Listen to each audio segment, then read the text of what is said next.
दोस्तों, देश के बुद्धिजीवी इस बात को लेकर हैरान है कि पीएम मोदी ने अपने मंत्रिमंडल को आखिरकार रील बनाने के काम पर क्यों लगा दिया।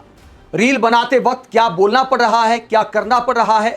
रील बनाने के लिए, रीच पाने के लिए बार बार राहुल गांधी का नाम लेना पड़ता है। उसके बाद मंत्री महोदय का ट्रैक्टर जब कीचड़ में फंस जाता है तो कैमरे का क्या खेल किया जाता है, यह भी देखना पड़ता है कि क्या दिखाना है और क्या छुपाना है। संसदीय कार्य मंत्री का एक और वीडियो चर्चा में आ गया है। जब उनका ट्रैक्टर कीचड़ में फंस जाता है तो निकालते वक्त क्या सीन होता है, आगे आपको दिखाएंगे। पहले कांग्रेस वाले इनका मजाक क्यों उड़ा रहे हैं। जब अरुणाचल प्रदेश की नदी में तैरते वक्त वो राहुल गांधी का नाम लेते हैं और ये कहते हैं कि राहुल गांधी ऐसा नहीं कर सकते, इसके लिए उन्हें ट्रेनिंग लेनी पड़ेगी, मैं तो यहाँ का खिलाड़ी हूँ। तो उसके बाद कांग्रेस वाले मजाक उड़ाने लगते हैं। एक तो किरण रिजिजू का मजाक उड़ाते हैं, एक गिरिराज सिंह का मजाक उड़ाते हैं, क्योंकि गिरिराज सिंह भी रील बनाते हुए एक वीडियो पोस्ट करते हैं जिसे लेकर पवन खेड़ा ने मजाक उड़ाया है। गिरिराज सिंह जो कि 74 साल के हैं, वो कहते हैं कि मैं नवजात बच्चे के समान हूं, मेरे साथ मुकाबला करके देखो। अपनी फिटनेस को लेकर अपने मुंह मियां मिट्ठू बनते हुए क्या कहते हैं, जरा सुनिए। मैं वैसे तुम लोगों से ज्यादा नौजवान हूं, क्यों हंस दिए भाई। मैं मात्र 74 ईयर न्यू बेबी बॉर्न हूं। देखो, जब ये कहता हूं तो मैं गारंटी के साथ कहता हूं कि मैं new baby born 74 year old. दो तरह के एज हो, एक फिजिकल एज होता, एक बायोलॉजिकल एज होता कि नहीं, बोलो हाँ या ना।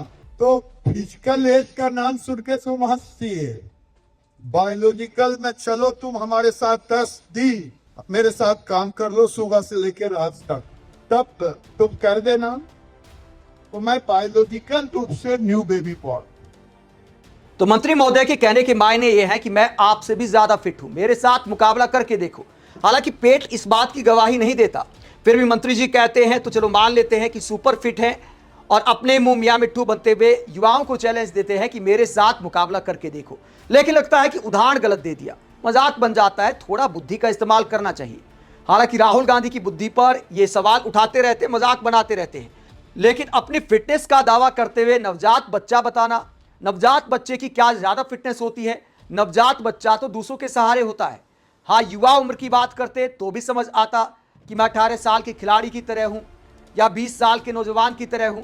अगर ऐसा दावा करते तो भी लॉजिकल लगता। लेकिन नवजात बच्चा मतलब न्यू बॉर्न बेबी बताइए कितनी मेहनत करता है। न्यू बॉर्न बेबी तो माँ बाप की मेहनत कराता है। तो इस तरह के इलॉजिकल बयान दिए जाते हैं तो पवन खेड़ा इसे लेकर मजाक उड़ाते हैं। पवन खेड़ा क्या कहते हैं दोनों मंत्रियों की इन बातों को लेकर, एक पोस्ट किया पवन खेड़ा ने जिसका हिंदी अनुवाद मैं आपको बता देता हूं। पवन खेड़ा कहते हैं कि कल्पना कीजिए कि राहुल जी बीजेपी की नसों में कितने गहरे उतर चुके हैं। एक तरफ किरण रिजिजू आधे नंगे होकर तैरने भी नहीं जा सकते बिना राहुल गांधी का नाम लिए, दूसरी तरफ वरिष्ठ नागरिक गिरिराज सिंह खुद को 74 साल का नया जन्मा बच्चा कहने पर मजबूर हो गए हैं। ये क्या हाल कर रखा है आपने इन सब का राहुल जी। तो कांग्रेस सांसद पवन खेड़ा गिरिराज सिंह और किरण रिजिजू का मजाक उड़ाते हैं तो संसदीय कार्य मंत्री को गुस्सा आ जाता है। किरण रिजिजू पवन खेड़ा के एक्सपीरियंस पर सवाल उठाते हैं और एक बार फिर राहुल गांधी का नाम लेकर क्या बोलते हैं, ये जवाब दिया है किरण रिजिजू ने। पवन खेड़ा का नाम लेकर क्या बोला है जो इस बात के अहंकार को भी दिखाता है कि एक्सपीरियंस का कितना अहंकार है किरण रिजिजू को। हालांकि दोस्तों, पवन खेड़ा को भी आधा नंगा तो नहीं बोलना चाहिए था, क्योंकि तैराकी तो ऐसे ही कपड़ों में की जाती है। किरण रिजिजू क्या कहते हैं, वो कहते हैं प्रिय पवन खेड़ा, अगर आप आधे नंगे तैरने की बात करते हैं तो मैं आपकी अनुशासनहीनता की शिकायत सीएम हिमंता बिस्वा शर्मा जी से करूंगा। क्या आप पूरा सूट और कोट पहनकर तैरते हैं। तो यहां पर हिमंता बिस्वा शर्मा का नाम इसलिए लिया क्योंकि असम में एक मुकदमा हुआ था पवन खेड़ा पर, तो शायद उसकी याद दिलाते हैं और डर पैदा करना चाहते हैं।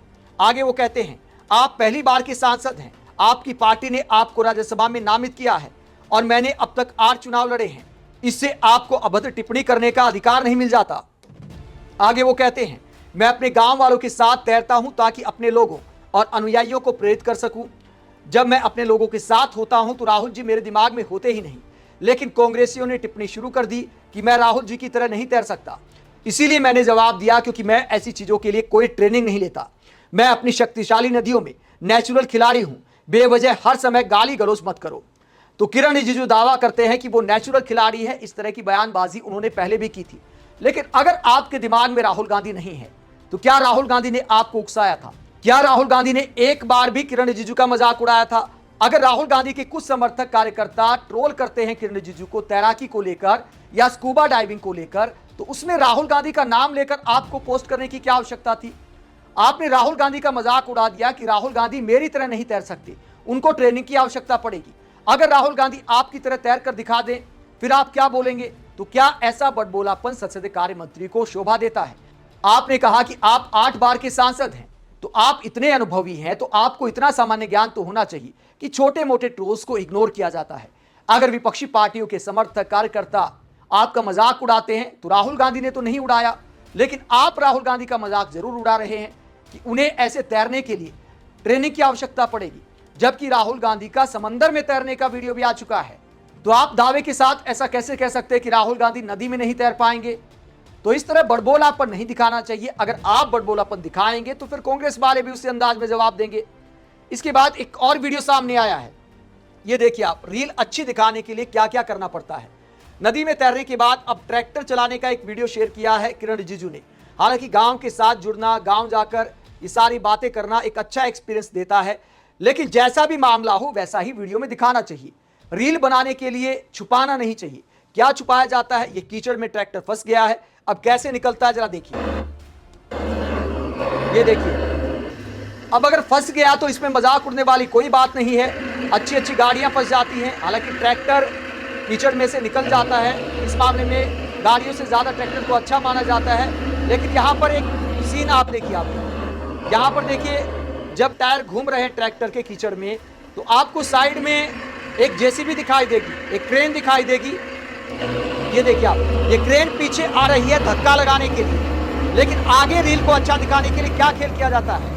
आगे रील को अच्छा दिखाने के लिए क्या किया जाता है? कैमरा का दूसरा एंगल पोस्ट करते हैं मंत्री जी। जो जेसीबी पीछे से धक्का मारती है उसको नहीं दिखाया जाता कैमरे में। ऐसा दिखाया जाता है कि मंत्री महोदय ने अपनी ड्राइविंग स्किल दिखाते हुए आराम से ट्रैक्टर निकाल दिया। बल्कि साफ पता चलता है, जो साथ में बैठे हैं उनका चेहरा देखकर पता चलता है कि पीछे देख रहे हैं और इशारा करे कि बस हो गया, अब आप रहने दीजिए। तो जेसीबी का इस्तेमाल किया गया ट्रैक्टर को निकालने में, ऐसा दिखता है, लेकिन कैमरे में नहीं दिखाया जाता, ताकि मंत्री जी की शानदार ड्राइविंग यहां पर दिख सके। तो ठीक है, रील बनाने में कोई बुराई नहीं है। अगर जेसीबी की मदद ली, इसमें भी कोई बुराई नहीं है कि ट्रैक्टर अपने आप नहीं निकल पा रहा, तो चलो किसी न किसी की मदद लेनी पड़ती है। लेकिन कैमरे में छुपाना क्यों? अच्छी रील दिखाने के लिए। और बार बार ये राहुल गांधी का नाम लेकर रीच पाने का खेल भी मुझे लगता है बीजेपी नेताओं को बंद करना चाहिए। अगर युवाओं के साथ संवाद करते हैं तो अच्छी अच्छी बातें करें। अगर प्रकृति की गोद में जाते हैं तो वहां आनंद लें। वहां पर भी राहुल गांधी को टारगेट करना, मजाक उड़ाना, फिर दूसरे मजाक उड़ाएं तो बुरा मान जाना, ऐसा शोभा नहीं देता है अनुभवी मंत्रियों को। आप इस पूरे मसले को लेकर क्या सोचते हैं? जिस तरह मोदी जी के मंत्री उनके निर्देश पर रील बनाने में जुट गए हैं और रीच पाने के लिए बार बार इस तरह की बातें कर रहे हैं, 74 साल की उम्र में खुद को नवजात बच्चा बता रहे हैं। आप क्या सोचते हैं? कमेंट बॉक्स में अपनी राय जरूर दें। साथ ही चैनल को सब्सक्राइब भी करें। नमस्कार।